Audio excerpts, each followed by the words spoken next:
দিন যতই যাচ্ছে ততই নতুন কিছু শিখছি। তেল মারা যারা তেল মারছে তারাই শুধু ভালো থাকছে।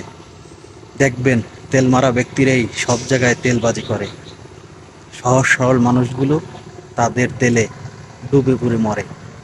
ভাই, তেল যতই মারেন, যতই ভালো থাকার চেষ্টা করেন, আজকে হয়তো ভালো থাকছেন, কালকে আপনি ভালো নাও থাকতে পারেন। তেলবাজি না করে আল্লাহর পথে চলুন, নবী করিম সাল্লাল্লাহু আলাইহি ওয়াসাল্লামের পথে চলুন, মানুষকে ভালোবাসতে শিখুন। নিজে ভালো সেজে অন্যের কাছে তেলবাজি করে অন্যকে বিপদে ফেলে আপনি কখনো ভালো থাকতে পারবেন না। তেলবাজি বন্ধ করুন, আল্লাহর পথে চলুন, সঠিক পথে চলুন, মানুষকে ভালোবাসতে শিখুন। তেলবাজি করে বেশি দূর এগোনো যায় না।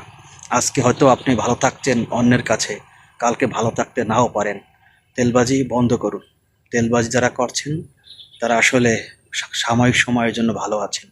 এক সময় আপনিও চরম বিপদের মুখে পড়তে হবে এবং ক্ষতির মুখে সম্মুখীন হতে হবে। হয়তোবা আজকে আপনি ভালো আছেন, কালকে ভালো নাও থাকতে পারেন।